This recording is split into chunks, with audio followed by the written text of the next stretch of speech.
사람들은 살아온 지난날의 삶의 궤적들을 돌아보면서 내가 결단하고 선택한 것에 대하여 때로는 후회하기도 하고 때로는 그 선택은 참 잘했어라고 생각하며 살아갑니다. 그런데 이러한 선택의 기준이 있었다면 그것은 바로 그때 우리가 가지고 있던 가치관이 우리의 선택과 결단의 기준이 되었던 것을 보게 됩니다. 적어도 내가 선택한 것이 또 잘한 선택이요 결과가 좋으려고 하면 내 삶 속에 바른 가치관이 있어야 됩니다. 바른 가치관이 내 안에 있을 때에 바른 선택하게 되고 그 선택이 좋은 결과를 만들어낼 수 있다는 겁니다. 오늘 본문의 말씀을 보면 같은 부모 밑에서 태어나고 같은 시간에서 태어났으며 같은 환경 속에 살았던 두 사람의 모습, 에서와 야곱의 삶을 통하여 우리가 어떠한 삶의 기준을 가지고 선택하며 살아야 할 것인가에 대해 우리 하나님은 말씀해 주고 계십니다. 이삭에게는 에서와 야곱이란 두 아들이 있었습니다. 쌍둥이 형제는 엄마인 리브가 뱃속에서부터 먼저 나가겠다고 배에서부터 다툽니다. 에서가 먼저 나가자 야곱이 억울해서 에서의 뒤꿈치를 붙잡고 따라 나왔다 해서 야곱의 이름의 뜻이 발꿈치를 붙잡고 나온 자라는 뜻입니다. 이렇게 태어났던 두 사람, 본문의 시작을 보니 그들이 잘 성장했습니다. 27절의 말씀을 보면 그 아이들이 장성하매라고 하는 말씀을 하면서 에서는 익숙한 사냥꾼으로 틀 사람이 되었고 그와 반면에 야곱은 조용한 사람이 되었다는 것을 보면 야곱은 딸처럼 가정에서 잘 자란 사람이 되었습니다. 이쯤에 에서가 사냥에서 돌아올 때 야곱이 팥죽을 쓰고 있었는데 그 모습을 본 에서가 배가 고파 팥죽 한 그릇을 달라고 하자 야곱이 말하기를 당신이 가지고 있는 장자의 명분을 내게 넘기면 팥죽 한 그릇을 주겠다고 합니다. 이렇게 해서 거래가 성사되어 야곱은 팥죽 한 그릇을 에서에게 주고 에서가 가졌던 하나님의 축복의 권한인 장자권을 가져옵니다. 단순한 사건처럼 보이지만 이 하나의 선택이, 이 하나의 결단이 두 사람의 살아왔던 삶의 모습뿐만 아니라 저들의 미래의 삶을 송두리째 바꾸어 놓았던 것을 보게 됩니다. 민수기 30장 19절 말씀을 보면 하나님 우리에게 말씀하시기를 생명과 저주를 내 앞에 두었은즉 이라고 말씀하십니다. 우리 앞에 생명과 죽음, 축복과 저주를 앞에 두었다고 말씀하십니다. 축복과 저주는 그런 의미에서 본다면 내가 선택하는 겁니다. 내가 축복을 선택하면 축복의 삶을 누리게 되는 것이고 내가 사망을 선택하면 내가 죽음에 이르게 된다는 겁니다. 그러기에 내가 무엇을 선택하느냐에 따라서 내 미래가 달라진다는 겁니다. 그 선택의 기준이 어떤 걸까요? 옛날에 1970년代만 해도 저 슈퍼마켓의 진열장에 물건이 대략 몇 개가 진열되느냐? 약 36,000개가 진열되었다고 합니다. 지금은 수십만 개입니다. 그만큼 선택이 힘든 시대에 삽니다. 바르게 선택해야 그 선택에 후회가 없고 그 선택에 좋은 열매가 맺어지게 됩니다. 오늘 그런 의미에서 본문의 말씀은 우리에게 귀한 영적인 도전과 더불어 교훈의 말씀을 해주시고 계십니다. 본문의 말씀을 중심으로 몇 가지로 함께 말씀을 나누며 은혜 받기를 원합니다. 첫째는 영적인 것으로 선택하라는 겁니다. 영적인 것이 먼저입니다. 오늘 보면 31절의 말씀을 보면 야곱이 이르되 형의 장자의 명분을 오늘 내게 팔라라고 야곱이 에서에게 말합니다. 에서는 한 자기의 허기진 배를 움켜쥐고 팥죽 한 그릇을 먹기 위해 그 하나님의 축복의 권한인 장자권을 포기합니다. 근데 오늘 본문의 말씀을 읽어보면 에서의 입에서 피곤하다는 말이 여러 번 반복하여 나옵니다. 29절의 말씀을 보면 야곱이 죽을 수 없더니 에서가 들에서 돌아와 심히 피곤하여, 이어서 30절의 말씀을 보더라도 야곱이 이르되 내가 피곤하니 라고 얘기해요. 여기서 피곤하다는 말은 원뜻은 마치 땅이 메말라서 식물이 자랄 수 없을 정도의 메말린 상태를 얘기합니다. 그러니까 에서가 사냥에서 돌아와 너무 힘이 들어서 기운이 메말라 버릴 정도가 되었다는 것입니다. 탈진 상태가 되어버린 상태를 이야기하는 겁니다. 여기서 끝나는 것이 아니라 32절의 말씀을 보면 한 걸음 더 나아가 에서가 이르되 내가 죽게 되었으니, 허기가 져서 죽게 되었다는 겁니다. 여러분, 한 끼를 먹지 않는다고 죽는 건 아니지 않습니까? 그런데 한 끼를 못 먹어서 허기 져서 죽게 되었다는 겁니다. 이렇게 말하면 에서에 있어서의 가장 중요한 것은 다름이 아니라 육적인 배고픔을 채우는 일입니다. 땅의 것에 전적으로 육체적인 것에 관심이 있는 것. 32절의 말씀을 원문대로 해석한다면 팥죽의 색깔이 붉은 색깔인데, 붉은 것, 그 붉은 것, 먹고 싶어서 어찌할 줄 모르는 그 상태를 이 예서는 얘기하면서 그 팥죽, 허기가 져서 어찌할 줄 모르는 상태를 말하는데, 예서는 그 허기를 채우기 위해서 하나님이신 축복의 고난을 야곱에게 넘겨버리고 맙니다. 에서는 철저하게 육체적인 사람입니다. 땅의 가치를 가지고 사는 사람입니다. 하나님이라든지 신령한 것이라든지 하나님의 법이라든지 하나님의 말씀에 한마디도 없습니다. 여러분, 이삭이 어떤 사람입니까? 아브라함이 100세에 낳은 아들일 뿐만 아니라 이삭을 하나님 앞에 모리아 산에 던질 때에 하나님께서 예비한 수양을 통하여 이삭 대신 하나님 앞에 수양을 제물로 드리면서 여호와 이레의 신앙을 체험했던 사람이에요. 여러분, 우리가 예배드리는 예배란 단어가 구약성서에 처음 나오는 때가 어디냐? 아브라함이 이삭을 모리아 산에 올라가 제사를 드릴 때에 그 하인들에게 얘기하기를 내가 아들과 함께 올라가서 예배하노라. 처음으로 이 아브라함 입에서 이삭을 제물로 드릴 때에 예배란 단어를 쓴 사람, 그 신앙을 목격한 에서예요. 이삭의 생애를 가만히 보십시오. 그는 하나님의 나라와 하나님의 구속의 역사에 탁월한 일한 적이 없습니다. 그럼에도 불구하고 조상 아브라함의 믿음으로 인하여 그 믿음 속에 곳곳에 가는 곳마다 제단을 쌓고 저 우물을 팠던 그런 믿음의 모습, 그 우물 다른 사람의 필요에 의하면 아무 말 없이 순수하게 넘겨주며 다른 곳에 가서 우물을 팠던 이 이삭의 모습, 여러분, 아무리 배우지 않으려고 해도 봤을 거 아닙니까?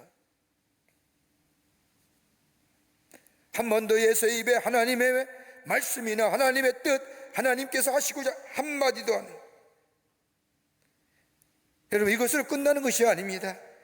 야곱의 팥죽을 한 것을 받아먹은 이 에서는 장자의 고난을 야곱에게 넘기고 34절의 말씀을 보면 무엇라고 기록하느냐? 야곱이 떡과 팥죽을 에서에게 주며 에서가 먹으며 마시고 일어나 갔으니, 에서가 장자의 명분을 가볍게 여김이라. 4개의 동사로 에서의 삶을 함축적으로 얘기하는 겁니다. 뭐예요? 먹고 마시고 일어나 죽었더라. 이게 에서의 삶의 전부입니다. 에서에게 있어서 하나님이 허락하신 장자의 명분이나 하나님이 주셔야만이 내가 축복된 인생 되리라, 이런 개념 아무것도 없습니다. 벌 미련이 없다는 겁니다. 여러분, 구약성서에 나타난 장자의 고난은 2가지의 특별한 고난이 포함되어 있습니다. 하나는 뭐냐? 땅을 상속받을 권리입니다. 또 하나 또 간다면 아버지의 축복을 받을 권리가 있습니다. 세 번째는 자녀를 축복할 권리가 있습니다. 여러분, 성경 말씀을 보세요. 창세기 말씀에 보면 야곱이 하나님 나라에 갈 즈음에 자녀들을 모아놓고 다 축복하잖아요. 심지어 요셉의 아들인 므낫세와 에브라임에게도 축복하잖아요. 자신이 아버지 아브라함으로 받은 축복이 이삭에게 야곱이, 야곱의 12 아들에게, 그밖에 특별히 요셉의 므낫세와 에브라임에게 축복해대 손을 바꿔가면서까지라도 하나님의 축복을 빌어요. 여러분, 얼마나 귀한 고난이에요. 모세의 율법에 의하면 장자권은 아버지의 권위를 개성할 뿐만 아니라 아버지의 세상 가운데 두 목을 상속받을 뿐만 아니라 막중한 책임과 권리를 주어지는 소중한 이 장자의 고난, 여러분 팥죽 한 그릇과 비교할 만한가요? 이에서는 장자의 귀한 고난을 팥죽 한 그릇에 자신의 배고픔과 바꾸어 버립니다. 가치를 자신의 배가 부르고 물질적인 만족과 풍요로움에 더 가치를 두었다는 겁니다. 현실적이며 물질적이며 이것 때문에 하나님이 주신 소중한 장자의 고난을 헌신짝처럼 내어버렸다는 겁니다. 여러분, 그렇다고 해서 성경이 현실의 문제를 외면하는 것이 아닙니다. 여러분, 먹고 마시는 거 중요한 문제입니다. 그러기에 여러분, 마태복음 6장 23절 33절의 말씀을 보면 너희는 먼저 그의 나라와 그의 의를 구하라 그리하면 이 모든 것을 더하시라고 말씀하시기 전에 저 마태복음 6장 25절과 26절의 말씀을 보면 그러므로 내가 너희에게 이르노니 목숨을 위하여 무엇을 먹을까 무엇을 마실까 몸을 위하여 무엇을 입을까 염려하지 말라. 목숨이 음식보다 중하지 아니하며 몸이 의복보다 중하지 아니하니라고 말씀합니다. 현실의 문제 중요함을 우리 주님이 알고 계셔요. 그렇지만 그렇게 해서는 아니 된다는 거예요. 그거 없으면 죽을 것 같은 느낌이 들 수 없는 긴박한 상황이라 할지라도 우리가 놓지 말아야 알고 포기하지 말아야 할 것은 그보다 더 영적인 가치, 이거 놓지 말아야 된다는 거예요. 여러분, 우리 주변에 있는 안타까운 사건들을 가만히 보면 그 가장 밑바닥에는 뭐가 있어요? 물질이에요. 육체적인 것들이에요. 물질 때문에 가정이 나누어지며 물질 때문에 형제들이 싸우는 것이 보통이며 더 나아가 부부의 관계에서도 물질로 인하여 하루아침에 남남이 됨을 보게 됩니다. 여러분, 우리 사회의 가장 큰 문제가 무엇일까요? 지금은 코로나라고 하는 것 때문에 다 블랙홀까지 그 코로나에 다 빠져들어 우리의 삶의 모든 것이 다 무너져 갔지만은 여러분, 우리의 삶의 가장 큰 문제가 뭘까요? 갈등 아닐까요? 우리나라가 OECD 국가 중에 갈등 지수가 38개 나라 중에 32위라고 합니다. 한 연구소의 발표에 의하면 2013년 기준으로 사회 갈등으로 지출되는 비용이 무려 246조 원이라고 합니다. 이것을 한 사람당 GDP로 나눠보니 이 한 사람의 GDP인 27%의 900만 원이 사회적 갈등 비용으로 지출된다는 겁니다. 갈등의 내용을 보면 이념의 갈등이, 노사의 갈등이, 세대 간의 갈등이, 종교 간의 갈등이, 남녀의 갈등이. 여러분, 그런데 이 갈등이 가장 밑바닥에 뭐가 있을까요? 육체적인 것들이에요.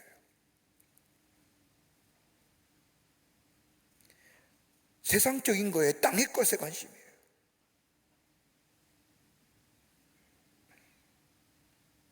여러분, 하나님 우리를 창조하셨습니다. 세상을 창조하시고 마지막 날에 인간을 창조하시며 하나님께서는 세상 만물을 인간에게 주셨습니다. 세상을 창조하시고 만물을 아름답게 지어주시면서 내가 이름을 짓고 다스리라고 말씀하십니다. 다스려라, 정복하라고 하는 말씀은 만물은 인간을 위하여 존재하나 그것은 우리가 하나님과의 관계가 정상적으로 되어 있을 때에, 다시 말한다면 하나님과의 나와의 영적인 관계가 바른 관계, 하나님이 창조되시고 나는 그의 피조물 된다고 하는 이 관계가 제대로 되어 있을 때 만물은 인간에게 복종하고 인간을 돕는 관계가 되는 거예요. 이게 본래적인 거예요. 이게 원래적인 거예요. 이게 어그러지고 이게 망가지면 무질서로 나타나는 거예요. 하나님과의 영적인 관계, 하나님과의 나와의 바른 관계가 제대로 먼저 이루어지려면 아무리 내 삶의 어떤 것이라도 무질서 혼돈이다. 하나님과의 바른 관계, 영적인 관계가 먼저입니다. 하나님과의 바른 관계, 영적이며 인격적인 관계가 내 삶 속에 바르게 성장이, 바르게 채워질 때에 그 다음은 자연스럽게 창조의 질서가 우리 삶 속에 이루어지는 겁니다. 그러게 마태복음 6장 33절에 너희는 먼저 그의 나라와 그의 의를 구하라 그리하면 이 모든 것을 너희에게 더하시리라고 하는 것은, 여러분, 내가 먹는 것, 내가 입는 것, 내 육체적인 것 다 내려놓고 하나님의 일만 하는 것이 아니라, 그 얘기가 아니라 하나님과의 나와의 영적 관계, 바른 관계를 먼저 맺으라는 거예요. 그럴 때 그 뒤에 오는 것은 자연적으로 질서 가운데 내 삶 속에 이루어진다는 거예요.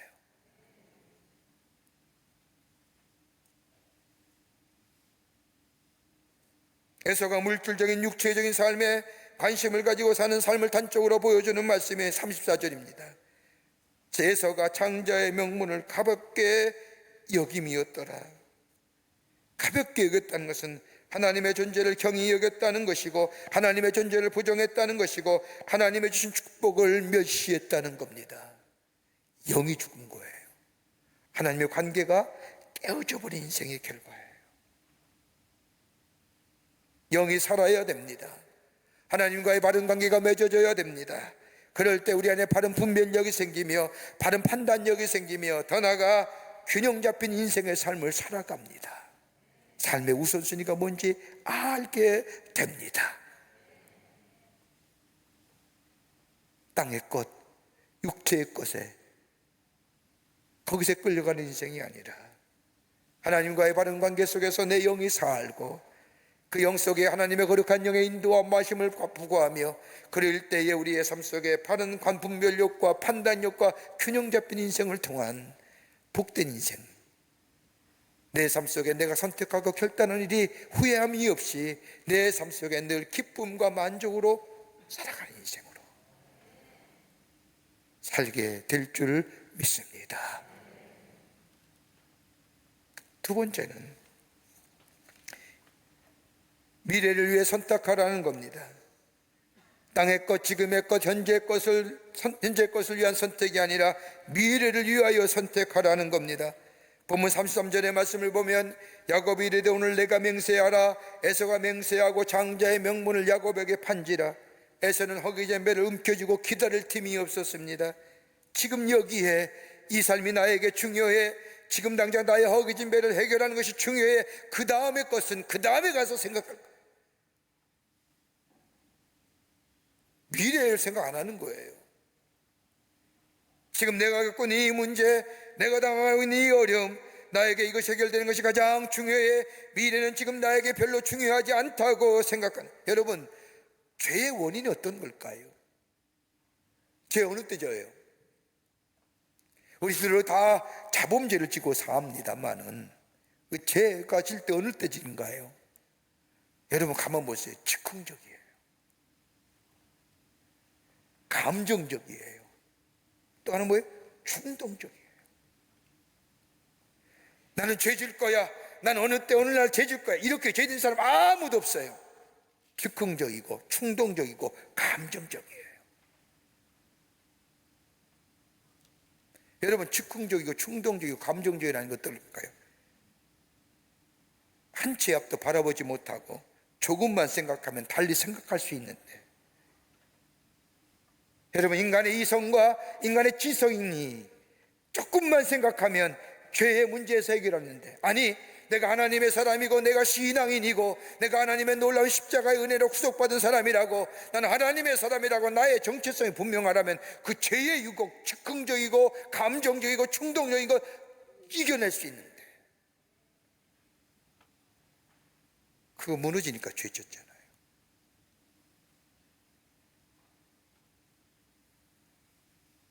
여러분, 믿음이 어떤 걸까요? 믿음의 정의를 당하여 많은 말로 하지만 믿음이란 단임이 아니라 하나님께서 우리에게 이루어 주실 것을 바라보고 오늘 초점을 맞추는 것이 아니라 우리에게 이루어 주실 것을 바라보면서 미래에 초점을 맞추면서 하는 삶.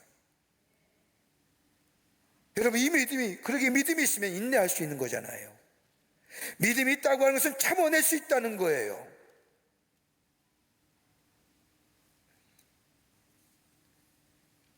여러분, 2015년에 미국의 시사주간지인 타임지에서 경제학자들의 의견과 물가 상승률, 시대별 경제체제 차이 등을 고려해서 인류의 최고의 부자 10명을 한번 선정해서 발표한 적이 있습니다.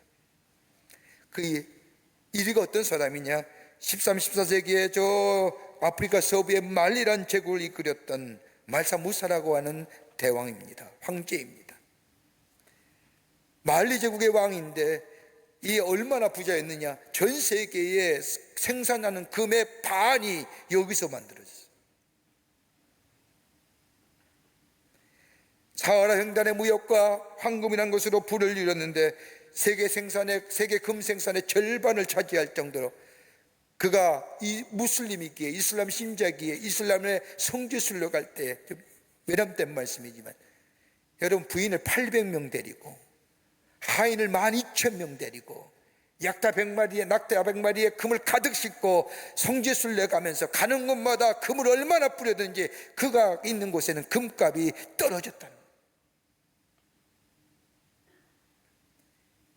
이유는 로마의 초대 왕조였던 아우구스투스로서 지금의 재산 가치로 얘기한다면 무려 4조 6천억 달러 한국 돈을 환산했더니 5,460조랍니다.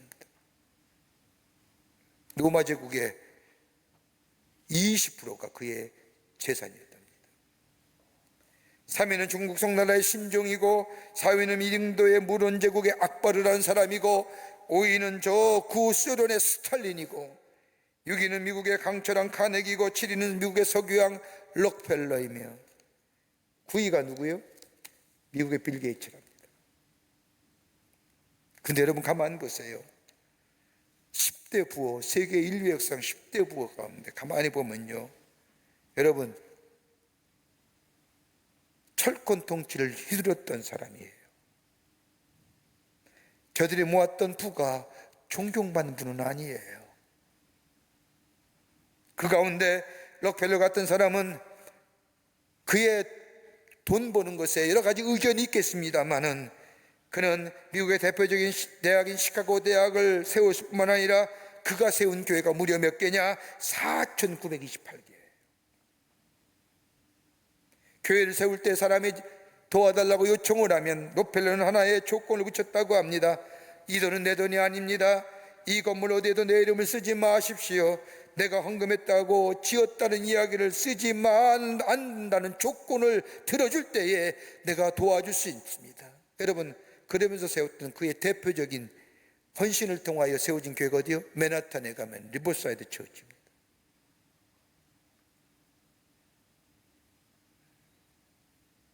미래를 위해서 세우는 거예요.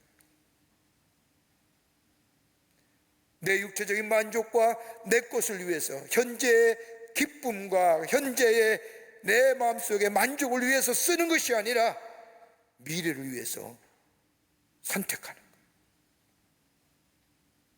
여러분, 그 부가 가치 있는 부 아닐까요?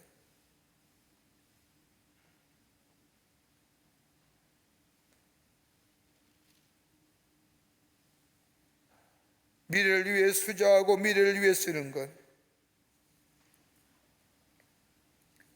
여러분, 히브리서 11장 24절과 26절의 말씀을 보면 모세에 관한 얘기를 합니다. 믿음으로 모세는 장성하여 바로의 공주의 아들이란 칭함을 받기를 거절하고 도리어 하나님의 백성과 함께 고난받기를 잠시 죄악의 낙을 누리는 것보다 더 좋아하며 그리스도를 위하여 받는 24금의 모든 보화보다 더 큰 재물로 여겼으니 이는 상 주심을 바라봄이니라. 지금의 풍요, 지금의 부요, 풍요로움, 그것보다는 백성들과 함께 고난을 선택한 모세, 그를 향하여 뭐예요? 저게 믿음의 사람이라. 다른 말로 말하면 여러분, 일부러 고난을 감내하고 고난에 동참하는 얘기가 아닙니다. 지금의 내 육체적인 것, 내 지금의 것들의 현재적인 것에 선택하는 것이 아니라 장차 다가올 미래의 것을 바라보며 선택하는 사람.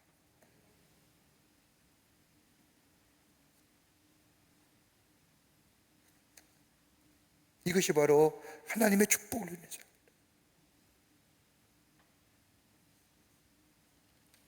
또 하나 있다고 한다면 신령한 것으로 선택하라는 겁니다. 신령한 것을요. 매일매일 내가 선택하며 결단하는 과정 속에 이 선택과 결단의 기준은 어떤 거냐? 신령한 것이어야 된다는 거예요. 영적인 것을 선택하라는 것은 내 하나님과의 관계성 속에서 선택하라는 것이고, 신령한 것은 다름이 아니라 내 안에 하나님의 영에 이끌려 하나님이 원하신 것을 선택하라는 거예요.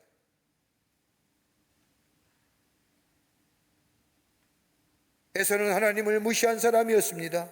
하나님이 주신 장자의 축복권, 그것을 경히 여기던 사람입니다. 그에 대하여 구체적으로 더 말씀을 한 것은 저 바울이 쓴 히브리서 12장 16절과 17절의 말씀을 보면 에서에 대하여 이렇게 말씀을 하고 있습니다. 음행하는 자와 한 그릇 음식을 위하여 장자의 명물을 판 에서와 같이 망령된 자가 없도록 살피라. 너희가 아는 바와 같이 그가 그 후에 축복을 이어받으려고 눈물을 흘리며 구하되 버림바가 되어 회개할 기회를 얻지 못하였느니라. 한 그릇의 음식을 위하여 장자의 명분을 판 에서와 같이, 그 다음에 뭐예요? 망령된 자. 에서를 향하여 망령된 자라 부르는 거예요. 망령된 자는 하나님 없이 행동하는 것을 얘기합니다. 육체적이며 땅의 것을 바라보며 하나님을 부정하며 미리 하나님의 계획인 선하고 귀한 것을 하기보다는 하나님의 것을 부정하는 자, 한마디로 하면 그 속에 생각이 없는 자, 하나님이 아니 계신 자. 여러분, 우리가 잘 아는 시편 1편의 말씀을 보십시오. 복 있는 사람에 대해서 얘기하지 않습니까? 복 받을 사람은 또 복된 존재가 되어야 된다고 말씀하시면서, 복 있는 사람은, 복된 존재의 삶은 악인의 꾀를 쫓지 아니하며 죄인의 자리에 앉지 아니하며 오만한 자리에 서지 아니하며. 여러분, 쫓지 않고 앉지 않고 서지 않는 그 가만히 보면 오만함과 죄인과 꾀예요. 여러분, 악인이라는 것은 윤리와 도덕적 문제를 가진 사람이 아니라 악은요, 자기 생각에 하나님이 아니 계신 사람이에요.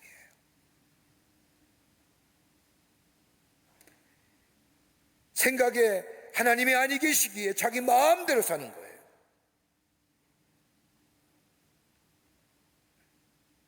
여러분, 겁 없는 사람이 어떤 사람일까요? 우리나라 얘기도 무식이 용감하다, 무식하면 용감하다고, 법 없이 산다고 뭐 이런 얘기 하지만, 여러분 가만히 보십시오. 겁 없는 사람이 어떤 사람이에요? 하나님이 없는 사람이에요. 왜요? 두려울 것이 없잖아요. 하나님이 아니 계시니 심판도 없고, 하나님이 아니 계시니 거기에 질서도 없고, 자기 원하는 대로, 자기가 뜻하는 대로 즉흥적으로 육체적으로 선택하며 살아가는 삶. 여러분, 그리스도인이 어떤 사람이에요? 하나님의 은혜로 구원받은 백성입니다. 나의 죄를 위하여 십자가에 달려가신 예수 그리스도의 십자가의 은혜 안에서 그 놀라운 하나님의 사랑을 내가 받아들이며 그 십자가 앞에서 내가 죄인임을 깨달으며 회개하여 하나님의 사람이 되어 이제 내가 나를 위해 사는 것이 아니라 내 안에 하나님이 계셔서 성령에 이끌려 사는 인생, 이 그리스도 아닙니까? 우리 다 예수 믿는 사람이에요. 하나님이 계신, 내 안에 계신다고 고백하면서 사는 사람들입니다. 근데 왜 우리는 절망하며 낙심하며 왜 시련과 문제를 안고 끙끙거리며 살아가는 이유가 어디 있을까요? 다는요, 그 문제 앞에, 그 시련 앞에 하나님이 아니 계시기 때문에, 하나님이 아니 계시기에 좌절하고 절망하는 거예요. 우리 주님은 걱정하지 말아라, 염려하지 말아라, 아무것도 염려하지 말고 모든 일에 기도와 간구로 감사함으로 너희 하나님께 아뢰라. 그리하면 그리스도 예수의 평강이 너의 마음과 생각을 지켜주시라고 얘기하시는데, 말씀하셨는데, 우리 기도하나요?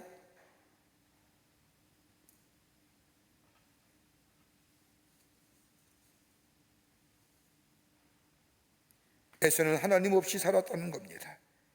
어느 순간에 날아가 버릴 것 같은, 알아버릴 것 같은 것을 마치 영원한 것처럼 붙잡고 살았다는 겁니다. 얼마 지나면 남아있지 않는 것들 가지고 뒤늦게 깨달았지만 늦어버린 거예요. 히브리서 12장 17절의 말씀처럼 그가 그 후에 축복을 이어받으려고 눈물을 흘리며 구하되 버림바가 되어 회개할 기회를 얻지 못하였느니라. 있어 보여요.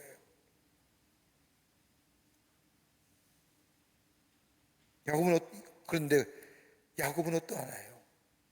야곱도 마찬가지잖아요. 야곱의 생애를 가만히 보십시오. 형을 속이고 아버지를 속이고 에서의 장자의 축복을 받은 이 야곱은 형과 아버지의 낯을 피하여 삼촌의 집으로 도망가지요. 장자의 축복권, 명분은 얻었는지 모르지만 그의 삶에는 장자의 축복권과는 거리가 먼 삶을 삽니다. 자기의 소원은 부를 이루는 거예요. 많은 부족을 이루는 거예요. 이걸 위해서 죽기 살기를 일합니다. 하나님이 계신지 아니 계신지 관심이 없습니다. 부를 모으는 데만 열심으로 삽니다. 근데 그 결과 어떤 걸까요? 얼마나 연단의 시간을 보냅니까? 얼마나 쓰라린 배신과 아픔의 시간을 보내는지요. 깨어지고 부서지고 무너지고 꺾일 때까지, 심지어 자신을 감싸고 있던 자아가 깨어질 때까지 그는 연단과 시련의 시간을 보내는 거예요. 내 방법이 아닌 하나님의 방법, 하나님의 뜻에 맞출 때까지 하나님은 계속해서 야곱을 꺾으시고 부시고 무너지게 하시고, 그 마지막이 어디입니까?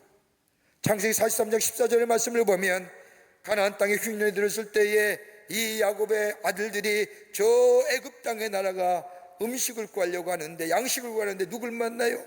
요셉을 만나요. 자신들이 그 앞에 불을 끓고 양식을 구하는데 요셉이 말합니다. 베냐민을 데려오지 않으면 양식을 줄 수 없다고 이야기하자 형들이 가나안에 올라와 야곱에게 말합니다. 저 애굽 땅의 총리가 베냐민을 데려오지 않으면 양식을 줄 수 없다고 얘기합니다. 이 고백을, 이 말을 들은 야곱이 뭐라고 고백하는 줄 아십니까? 43장 14절의 말씀을 보면 전능하신 하나님께서 그 사람 앞에서 너에게 은혜를 베푸사 그 사람으로 너희의 다른 형제와 베냐민을 돌려보내게 하시기를 원하노라. 이 베냐민이 가서 돌아오기를 원한다는 거예요. 여러분, 베냐민이 어떤 아들이에요? 그렇게 사랑했던 라헬로부터 얻은 요셉과 베냐민이에요. 요셉은 이미 생사를 알 수 없어요. 죽었는지 살았는지 자신의 형들이 자신의 아들들의 보고에 의하면 죽었다고 얘기하는데, 죽었는지 살았는지 생사를 알지 못하는데 그 남은 베냐민마저 저 애굽으로 데려오지 않으면 양식을 주지 않겠다고 하니 보내긴 보내는데, 그 다음에 말이 뭐예요? 내가 자식을 잃게 되면 이르리로다. 그것까지도 꺾으시는 거예요. 움켜쥐기 있던 것을 포기 안 했던 야곱이 자신의 모든 것을 내려놓고 자신을 부정할 때까지 하나님이 연단하고 연단시켜요. 축복은 받았는지 모르지만, 물질은 모았는지 모르지만은 아직도 자신의 것을 포기 안 했던 이 야곱, 하나님은 연단시켜 그리고 결국에는 뭐예요? 그 자식을 데려간다고 해도 내가 하나님 말씀에 순종하겠습니다. 여러분, 기가 막히지 않습니까?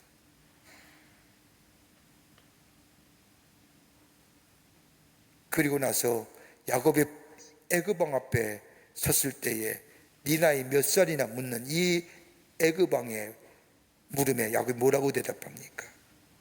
내가 130년의 나은 인생을 살았는데 험악한 인생 살았습니다. 여러분, 험악한 인생이라는 게 고생 무지장 하나의 아니에요. 그 얘기하는 거 아니에요.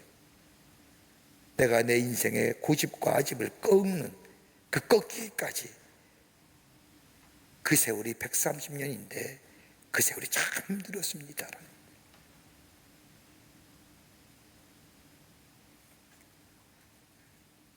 내가 옳다고 생각하는 것, 내가 주관이나 내 관점의 삶, 여러분 얼마나 이 야곱이 고집 사람이 센 사람인 줄 아십니까?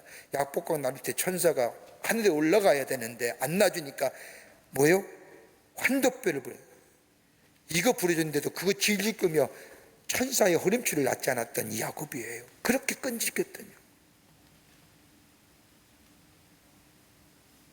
자신의 것을 온전히 내려놓게 될 때 비로소 뭐가 돼요? 축복의 조상이 되는 거예요. 아브라함의 하나님, 이삭의 하나님, 야곱의 하나님이라고. 사랑하는 성도 여러분, 우리 매일매일 선택하면서 합니다. 요즘 같은 데는 더 선택의 기준이, 결단의 기준이 참 애매해요. 애매모호해요. 쉽게 결단하기가 쉽지 않아요. 그럼에도 불구하고 그리스도의 삶의 선택과 결단, 나중의 삶에 내 그때의 선택은 후회함이 없어서 참으로 좋았으라고 고백할 수 있는 것은 뭐예요? 하나님과의 관계성 속에 영적인 것으로 선택하며 지금의 것, 땅의 것, 육체의 것 가지고 선택하는 미래의 것을 바라보며 약속의 성취를 바라보며 선택하며 인생, 그리고 신령한 것을 먼저 선택하는 자들 때에 우리 인생은 후회 없는 인생이고 하나님이 기뻐하신 인생이고 그로 인하여 우리에게 얻으신 약속의 성취를 통하여 복된 인생으로 살아가게 되는 줄 믿습니다.